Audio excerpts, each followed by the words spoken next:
네, 말씀은 마가복음 3장 13절에서 19절입니다. 같이 읽을까요? 또 산에 오르사 자기가 원하는 자들을 부르시니 나아온지라. 이에 12를 세우셨으니 이는 자기와 함께 있게 하시고 또 보내사 전도도 하며 귀신을 내쫓는 권능도 가지게 하려 하심이니라. 12를 더하셨으니 시몬에게는 베드로라는 이름을 더하셨고 또 세베대의 아들 야고보와 야고보의 형제 요한이니 이 둘에게는 보아너게 곧 우레의 아들이란 이름을 더하셨으며 또 안드레와 빌립과 바돌로메와 마테와 도마와 알페오의 아들 야고보와 및 다데오와 가나나인 시몬이며 또 가룟 유다니 이는 예수를 판 자루라. 아멘. 자, 우리가 국내외에 지금 기도했듯이 수산한 소식들을 접하고 있어요. 한국발 이 끔찍한 소식도 있고 미국발 황당한 소식들도 있고 또 저기 러시아에도 이상한 일들이 벌어지고 있고 아무튼 약간 이상한 사람들의 전성시대가 되고 있다. 이런 안타까운 마음이 듭니다. 자, 예수님은 어땠을까? 예수님이 활동하는 시대도 이런 소식들에 민감했겠죠? 예수님도 이런 소식을 늘 듣고 잘하셨을 거예요.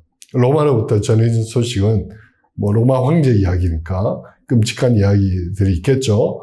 또 예수님이 활동할 때 태어나실 때는 헤롯 대왕, 활동하실 때는 헤롯 안티파스의 이야기도 사람들에게 회자되겠죠. 주로 어떤 이야기들이 회자될까요?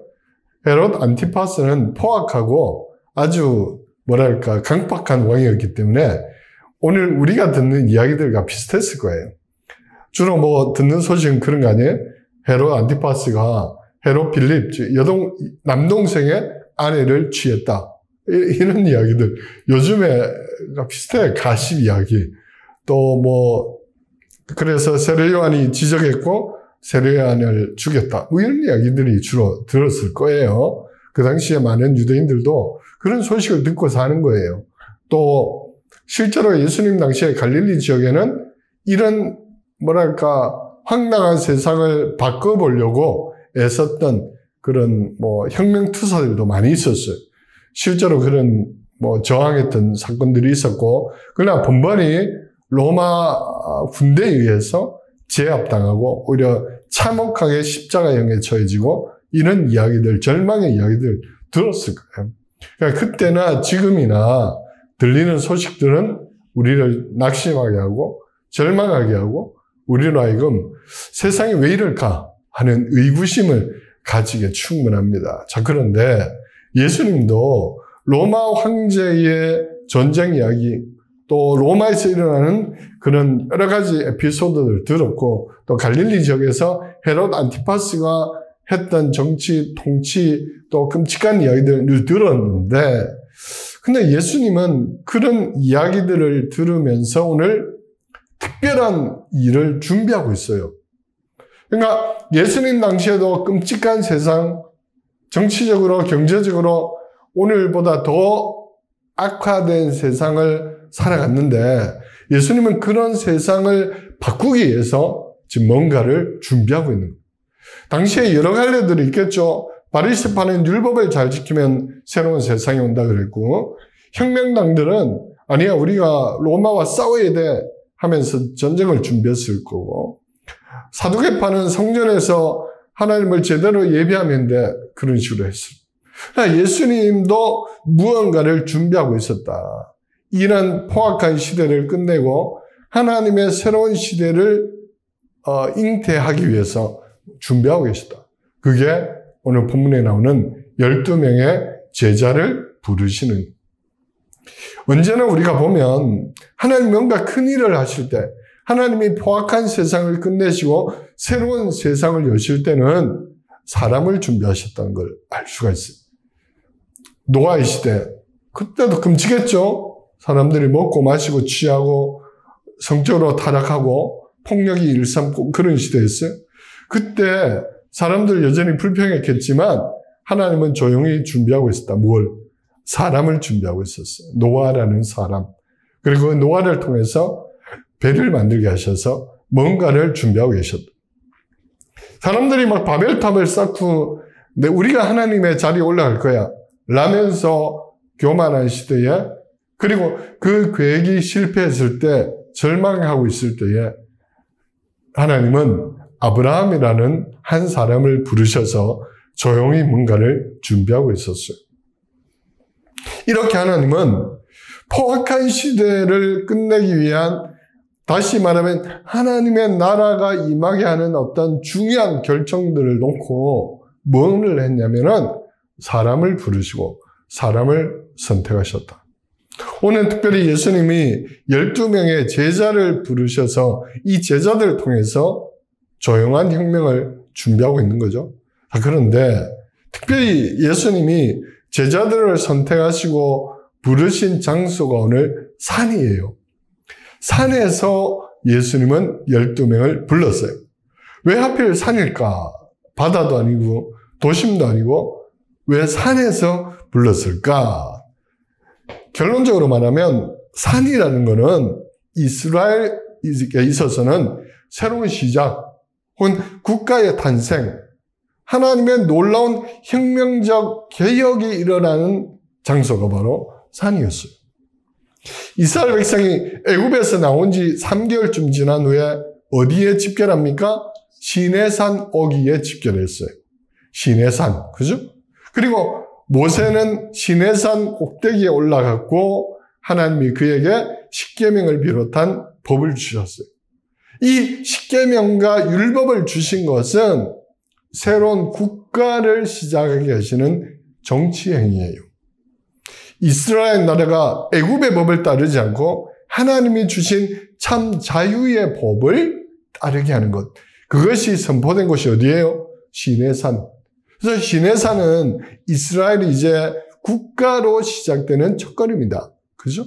자, 이스라엘 백성들이 우상을 섬기고 우상을 앞세우는 악한 왕 아합과 이세벨이 통치하던 시대. 아합과 이세벨은 오늘 우리 시대에 좀 비슷한데, 대한민국과. 오늘 우리 대한민국에도 아합과 이세벨이 있어요. 어쨌든 그런 아합과 이세벨이 막 우상을 섬기고, 그죠? 엉터리 예배를 하고 할 때에 하나님이 뭘 준비하셨어요? 갈멜산에서 엘리야를 준비하셨어요. 엘리야는 갈멜산에서 그 아합과 이세벨이 앞세웠던 850명의 거짓 선지자들과 참 진리를 대결했어요. 그 산이었죠. 얼마 후에 이사야가 다시 예언합니다. 이사야는 이스라엘이 망하기 직전에 정말 혼탁한 그런 시대에 살았고 하나님께서 어느 날 이것을 새롭게 하실 거라고 예언했죠. 근데 이사야의 예언에서 핵심은 뭐냐면은 하나님이 시온산에 잔치를 베푸실 것이다. 그죠? 하나님이 하나님의 산에서 백성들을 모을 것이고 이스라엘만 모을 것이 아니고 열방과 민족의 모든 방언과 사람들 다 끌어모아서 어디 그 산에서 하나님이 잔치를 베푸실 것이다. 그렇기 때문에 이스라엘 사람들에게 있어서 산은 새로운 나라가 시작되는 것이고 잘못된 나라를 바로 세우는 것이고 그리고 완성될 하나님의 나라가 선포되는 것이 어디예요? 산이에요. 그래서 예수님은 산에서 12명의 제자를 불렀어요. 왜? 지금 잘못된 헤롯 안티파스가 통치하는 이 나라를 극복하는 참된 하나님의 나라를 내가 선포하고 시작하겠다는 선언이기 때문에. 그래서 장소도 산에 있었기 때문에. 실제로 예수님 당시에 갈릴리는 산악 지역이었어요. 그 산 토굴에 숨어 살면서 혁명을 도모했던 열심당들이 실제로 많았어요. 근데 예수님은 그런 사람들의 그런 방식이 아니라 하나님이 원하시는 진짜 나라를 내가 여기서 시작하겠다라고 선언하신 것입니다. 그리고 더 놀라운 것은 예수님이 12명의 제자를 세웠다는 것이죠. 이건 답이 쉽게 나옵니다. 이건 이스라엘의 12지파를 상징하는 거죠. 예수님은 정확히 12명을 세웠어요. 이스라엘이 시작될 때 야곱의 12아들 통해서 12지파가 나왔고 그 12지파를 중심으로 이스라엘이 건국되었으니까 예수님도 당연히 12명의 제자를 세워서 하나님의 나라를 시작하겠다는 선언을 한 거죠. 근데 문제는 예수님 당시에는 실제로 12지파가 남아있지 않았어요. 2지파밖에 남아있지 않았어요. 유다와 베냐민. 왜요? 솔로몬 왕 이후에 르호보암과 여로보암이 반역을 하면서 북왕조 이스라엘로 나뉠 때에 10지파는 북쪽 이스라엘 왕조가 되었어요. 베냐민과 유다만 남쪽 왕조가 되었죠. 근데 북왕조 이스라엘은 주전 722년에 아스르라는 나라에서 완전히 망해버렸어요. 돌아오지 못했어요. 그리고 아스르 왕은 이 북왕조 10지파를 완전히 흩어버렸어요. 그래서 역사에 흔적이 남아있지 않았어요. 물론 남왕조도 586년에 예루살렘이 망하고 바벨론 왕에 의해서 잡혀갔지만 포로에서 돌아왔단 말이야. 그 실질적으로는 예수님 당시에 10지파는 어떻게 되는지 알 수 없고 하지만 베냐민과 유다 지파를 중심으로 그 나라가 형성돼 있었죠. 물론 로마의 지배하에 있었지만 그러나 예수님은 12명의 제자를 선택하시고 이 12명의 제자를 통해서 이스라엘의 새로운 12지파를 시작하겠다고 선언한 거예요. 혈통적 12지파가 아니라 그걸 상징하지만 전혀 상관없는 12명의 새로운 영적 이스라엘을 시작하겠다고 하죠. 그래서 12명을 예수님이 세우신 거예요. 사도 바울도 예수님의 이 의도를 잘 알았기 때문에 로마서라든지 서신서에서 늘 뭐라 그래요? 육적인 아브라함의 혈통이 이스라엘이 아니고 이제 하나님은 영적 아브라함의 자손을 세우실 것이다. 그게 하나님의 이스라엘이다 라고 로마서 9장 이하에 선언하고 있죠. 요한도 계시록에서 분명히 선언하죠. 12명의 24장로를 이야기하면서 여기서 24장로는 구약의 12지파와 신약의 12제자를 합한 게 24명이란 말이에요. 그래서 구약과 신약을 아우르는 넘어서는 그리고 완전한 숫자 1000을 곱해서 14만 4천 명이 나오는 거예요. 그러니까 이거는 14만 4천 명 어떤 이단처럼 뭐 채워지면 된다 이런 뜻이 아니고 구약과 신약 즉 육체적인 이스라엘과 영적인 이스라엘 다 합하는 그래서 계시록에 보면은 인종, 국가 차이, 구별 다 넘어서는 진정한 하나님의 나라가 회복될 것이다. 선언하고 그리고 그것을 예수님이 지금 갈릴리 산에서 시작하신다는 뜻이에요. 오늘 바울이 또 요한이 깨달았듯이 예수님은 그렇기 때문에 굳이 한 지파의 한 명씩을 선택한 게 아니고 그냥 상징적인 12명의 제자를 선택하셨는데 이 제자들은 그 면을 보면 정말 다양하다는 거예요. 우리가 알듯이 베드로, 안드레, 야고보, 요한 어부들이죠. 성격이 급한 사람들. 그래서 오직하면 예수님이 특히 야고보와 요한을 보아내게 우레의 아들이다 이런 표현. 왜냐하면 복음서에 보면 요한이 사마리아 사람들이 막 거부하고 하니까 뭐라 그래? 하늘에서 막 불을 내려서 다 없애버립시다 그래. 그래서 성격이 급하고 다혈질이고 오랫동안 갈릴리 호수에서 어부 생활을 했기 때문에 그런 것 같아요. 험한 일을 늘 했고 늘 죽음과 직면해야 했고 파도와 싸워 이기는 강인한 사람들이에요. 제주도 사람들처럼 제주도 사람들도 세잖아요. 강하잖아요. 예. 이 환경에서 살아남아야 됩니다. 그래서 현기영 선생님이 제주도우다라는 소설 첫 문장에 뭐냐면은 척박한 땅, 바람과 파도가 있는 이 땅에서 살아남아야 하기 때문에 자칫 제주도 사람들은 뭐라고 할까? 성격이 강할 수밖에 없다. 이 땅을 닮은 사람들, 이 표현을 해요. 어쨌든 어부들이고 성격이 급한 사람들이었죠. 그에 반해서 바돌로메는 율법사였어요. 바리새파, 학자였죠. 늘 조용하게 공부를 하는 사람, 그죠? 전혀 안 맞는 사람. 게다가 마태는 세리죠. 당시에 매국노로 취급당했던 로마 정부에 협조하면서 동족의 세금을 걷어갔던 끔찍한 사람. 제주도도 1901년에 이재수의 난이 일어났는데 결정적인 이유가 세금 징수원 때문이었거든. 세금을 막 걷어가니까 사람들이 못 견뎌서 혁명을 일으켰거든. 그런데 가나나인 시몬은 열심당이었어요. 열심당은 독립투사예요. 칼을 가지고 다니면서 로마 용인들 막 암살하고 했던 사람들이에요. 그러니까 가나나인 시몬이 볼 때 마태는 죽여 없애야 되는 자예요. 그죠? 또 율법사인 바돌로메가 볼 때 어부들은 말이 안 통하는 사람들이었을 거야. 게다가 오늘 본문에 굳이 예수님을 팔게 될 가룟 유다도 포함되어 있어. 이 조합을 보면 도무지 어울릴 수 없는 사람들이 함께 모였다 이런 뜻이에요.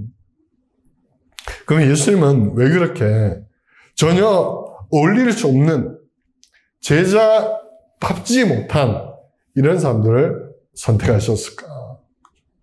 여기에 하나님 나라의 비밀이 있는 것이죠. 하나님 나라는 나와 다른 사람을 포용할 수 있는 나라인 거지.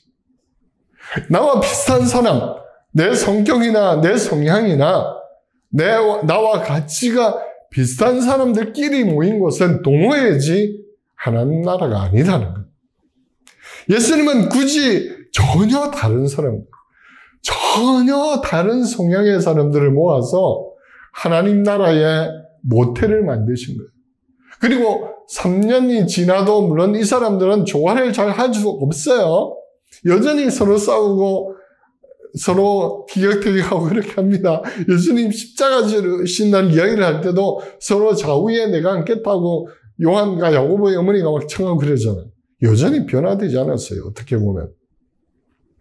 근데 이 사람들이 결정적으로 변화된 시점이 오죠. 언제? 성령이 임하셨을 때.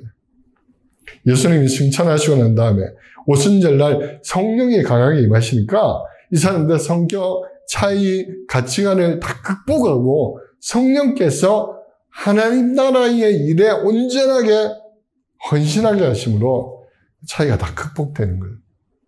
그러므로 교회는 그렇게 성령 안에서 연합하고 성령 안에서 서로를 인정하고 서로를 위에서 세우는 그런 것이 바로 교회다. 그래서 우리가 그런 교회가 되기를 축복합니다. 오늘 한국 교회가 심각한 분열 양상, 정치적 사건 때문에 끔찍한 일이죠. 심각하게 분열되어 있어요. 서로 비난하고 싸우고 욕하고. 근데 어제 내가 어떤 목사님과 차를 한잔 했는데 실제로 주일날 예배 잘 드리고 거기도 한 30명 정도 모이는 교회인데 점심을 먹고 설거지를 이제 돌아가면서 했다고 해요. 남자 두 분이 설거지하다 막 싸우고 한 명이 집에 갔다는 거야. 왜? 이 지금 정치적 사태 때문에. 뭐 자연스럽게 한 명은 와 세상이 왜 이래요? 막 이렇게 하지. 그러니까 그 사람은 왜요? 그러니까 찬성파 반대파 설거지하 예배 잘 드리고 밥 다 먹고 설거지하다 싸워서 한 명 삐져가지고 집에 갔다는 거예요. 그게 뭐야? 교회는 다름을 인정할 줄 알아야 되고 나와 의견이 다른 사람도 끊어낼 줄 알아야 돼요. 물론 거짓을 끊어내는 건 아니에요. 진리 문제에 있어서는 타협할 수 없어요. 그러나 성향이나 그죠? 가치관이나 뭐 취향이나 이런 거 극복해야 되는 것이 교회다 하는 것을 예수님께서 보여주신 것이죠. 우리도 그런 교회로 세워지기를 축복합니다. 자, 예수님은 그러면 제자를 선택하셔서 뭘 하게 하셨는가? 본문에 세 가지가 나오죠.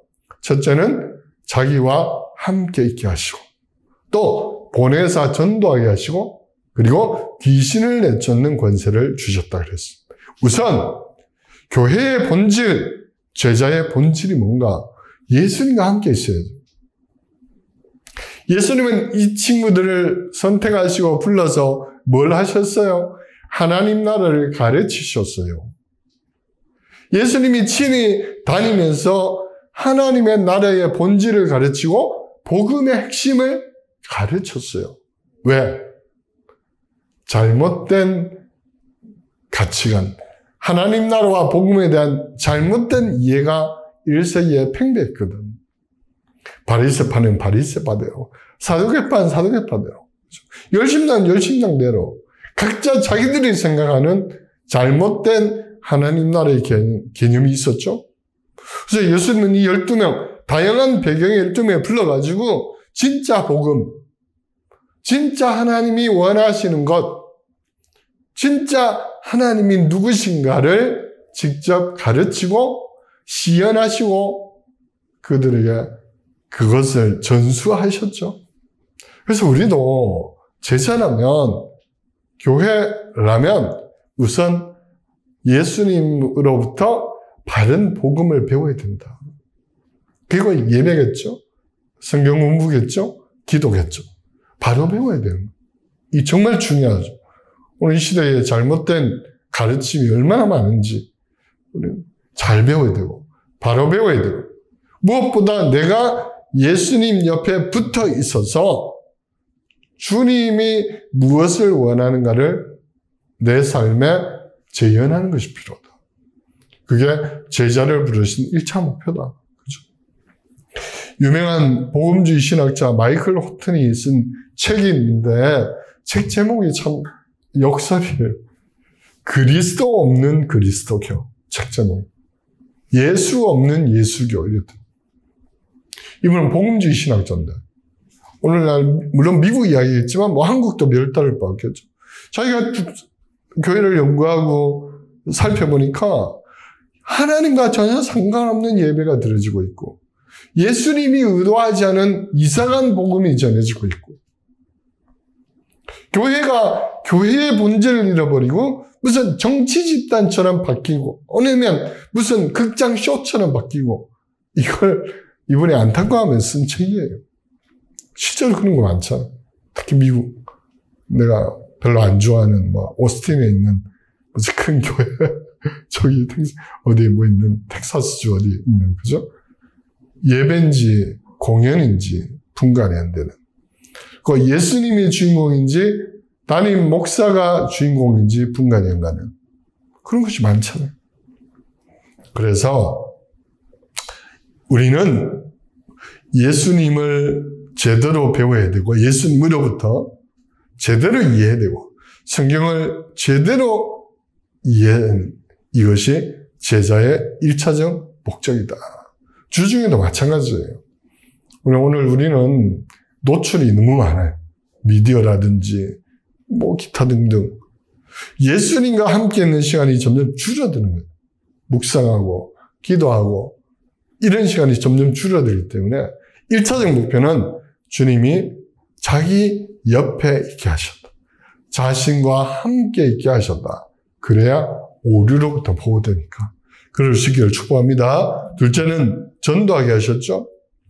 여기 전도는 하나님 나라를 선포하는 건데 그거는 말 그대로 예수님이 선언하신 하나님의 나라를 선포하는 거예요. 그냥 어떤 구호가 아니야 이거는. 물론 오늘날도 지하철역이나 광장에서 예수 천당 불신 지옥을 외치면서 노방전도하는 사람도 있어요. 그걸 무시하지 않습니다. 그러나 예수님이 말하는 전도를 그 차원을 넘어서 하는 것이죠. 예수님의 전도에는 뭐가 있어요? 가난한 자 먹이고 배고픈 자 먹이고 헐벗은 자 입히고 병든 자 고치고 이게 전도 행위인 거지. 삶으로 전도하는 것, 행위로 전도하는 것이 참된 전도죠. 그거를 예수님은 제자들 보고 하라고 그랬어요. 나가서 전도하게 하시고 이거는 단순히 그냥 예수 믿어라, 예수 믿으면 복 받아라 이런 선언이 아니고 말이 아니고 직접 하나님 나라를 재현하는 것이죠. 하나님 나라를 시연하는 것이고. 그래서 우리는 우리 주변에서 우리 직장 동료나 이웃이나 관계 속에서 이런 예수님이 하셨던 삶을 재현하는 것이 진정한 전도다. 그래야 복음이 전해지는 거고 하나님 나라가 선언된다는 걸 기억해야 돼요. 제주도 우리 역사 속에서도 제가 자주 이야기하죠. 정난주 노비로 왔죠. 간노로. 그분이 간노로 왔지만 그 노비들 사이에서 하나님의 삶을 살아냄으로써 복음이 전해진 거예요. 반면에 얼마 후에 마르셀 라크루라는 신부는 막강한 권력과 힘을 가지고 왔지만 실패했어요. 왜? 삶이 아닌 말로서 엉터리로 전도하다가 오히려 역풍을 받고 신축 교난 300명이 학살되는 끔찍한 사건으로 변질된 거예요. 사삼도 마찬가지고. 복음은 말이 아니라, 전도는 말이 아니라 삶이다. 제자들에게 그것을 부탁하신 거예요. 마지막 귀신을 내쫓는 권세를 주셨죠. 그리고 그 일을 하라 그랬죠. 예수님 당시에는 귀신을 내쫓는 것은 어떻게 보면 의료행위에 가까웠죠. 당시에 여러 가지 복합적인 상황, 억눌린 것, 질병, 아픔, 마음의 상처, 기타 등등 이 모든 것이 복합적으로 표현되는 것이 귀신이 들렸다는 이야기. 그래서 예수님은 단순히 귀신에게 사로잡힌 자만 치료해 준 게 아니고 병든 자도 치료해 주고, 그죠? 외로운 자는 찾아가서 친구가 되어 주시고, 예수님 당시에는 정신적으로 정신질환자들, 소위 귀신에게 사로잡힌 자들이 많았어요. 왜? 로마의 억압과 착취와 끔찍한 폭력을 늘 보고 살아야 했거든. 실제로 예수님이 공사에 가시기 얼마 전에도 이 갈릴리 지역 세포리스를 중심으로 로마 시리아 군대가 쳐들어가지고 완전히 도시 전체를 박살내고 2,000명이 넘는 남자들을 사형시키고 막 여자들을 잡아가고 노예 삼고 폭행하고 있는 일들이 그냥 벌어지고 있던 시대. 그러니까 어떻게 맨정신을 살겠어요? 특히 정신질환, 요즘 의학적 용어로는 트라우마에 잘 잡힌 자들이 많았어요. 트라우마. 그래서 거라사 지역에 무덤 사이에서 거주하는 사람을 예수님 고칠 때 네 이름이 뭐냐 물었어요. 그랬더니 뭐라 그래요? 군대라 그랬어요. 군대. 그 군대라는 용어는 로마 군대를 상징하는, 단순히 숫자가 많다는 게 아니고 이 사람은 로마 군대의 폭압과 폭정과 그것에 시달린서 정신적인 충격과 트라우마 속에서 무덤 사이에 거주했고, 그러다 보니까 또 귀신 사탄에게 사로잡힌 것이죠. 예수님이 군대를 쫓아내셨어요. 그리고 돼지 떼를 몰살시켰잖아. 그 돼지는 누구를 위한 거예요? 로마 군대를 위한 거야. 이스라엘 사람들은 돼지 안 먹어요. 이스라엘은 돼지 안 기르잖아. 하나님 먹지 말라 했잖아. 돼지고기 누가 좋아해서? 로마 사람들 좋아했던 거거든. 거기서 길러가지고 로마 군대 시리아에 납품하는 시스템이었거든. 근데 예수님은 상징적인 행위로 그 군대를 돼지떼에 보내가지고 몰살시켜버리죠. 왜? 로마의 군대에 의해서 억압당한 이 사람을 고쳐요. 그런 복합적인 의미가 있는 거죠. 그러므로 귀신을 내쫓는 권세를 주신다는 것은 제자들에게 병든 자 고치고 약자를 보호하고 트라우마에 시달린 자를 돌보는 모든 것을 포함합니다. 현대적 의미로 보면 우울증, 이런 정신질환, 또 사회적 부조리, 이런 것을 바꿔가는 것이 귀신을 내쫓는 거다. 19세기에 유명한 영국의 윌리엄 윌버포스, 또 미국에는 존 울먼 목사님, 이런 분들은 그 당시에 귀신에 사로잡힌 건 뭐예요? 흑인들을 노예 취급했던 거거든. 흑인들 인간 취급 안 했잖아.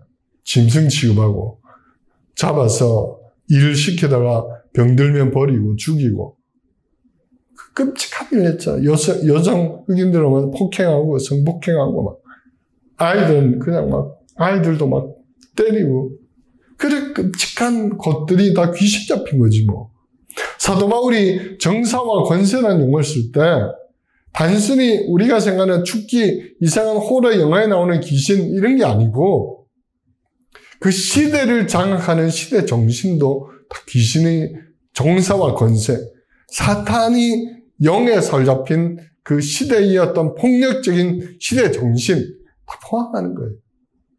그래서 윌버포스나 뭐 나중에 아브라함 링컨도 마찬가지지만 존 울먼, 존 뉴턴 이런 목사님들은 그 실체를 아니까 노예 해방, 흑인 해방을 위해서 싸웠던 거예요. 그게 귀신 내쫓는 거죠. 빅톨 위고는 레미제라블이라는 소설에서 장발장이라는 주인공을 내세워서 그 당시 도시 노동자들, 그죠? 비참한 생활을 하면서 월급도 제대로 못 받고 하는 팡틴, 코제트 주인공들을 내세워서 그 시대의 귀신들, 경제적 억압과 착취겠지. 그걸 바꾸려고 소설을 쓴 거잖아요. 그러니까 예수님이 우리에게 맡기신 귀신을 내쫓는 권세를 주셨다는 것은 단순히 뭐 다니면서 테마의식을 행하는 게 아니고 모든 억눌리고 부조리하고 잘못된 시대 정신과 그런 체제와 싸워서 참된 하나님의 나라를 세워가라는 거예요. 그게 제자의 사명이고 교회의 사명이다. 그렇게 감당하는 저와 여러분 되기를 축복합니다. 자, 말씀을 했습니다. 예수님 주변에 여러 부류의 사람들이 있었어요. 우선 군중들이 있었죠. 늘 사람들이 붐볐어요. 군중들. 이 사람들은 뭐예요? 자기 필요 때문에 예수님 따라다녔던 사람들이야. 배고파서 빵 달라고 그 빵을 맛보고 뭐 혹은 자기 병을 고치기 위해서 기타 등 필요에 따라서 예수님을 따라다녔던 무리들이 있어. 이 사람 자기 필요가 없어지면 어떻게 해요? 다 떠났죠. 오늘날도 마찬가지예요. 많은 사람들이 모이는 곳은 다 각자의 필요를 따라 모이는 거야. 그 필요가 채워지지 않으면 떠나는 거지. 두 번째 어떤 부류가 있었냐면은 예수님이 하시는 일을 사사건건 반대하기 위해서 주변부에 있었던 사람도 있어. 바리새파, 사두개파. 그들의 사주를 받는 뭐 염탐꾼들. 그죠? 예수님 설교하면 그 설교에 대해서 사사건건 시비 걸고 예수님 뭐 하면은 그 행동에 대해서 사사건건 반대하고 시비 거는 사람들이 예수님 주변에 늘 있었어요.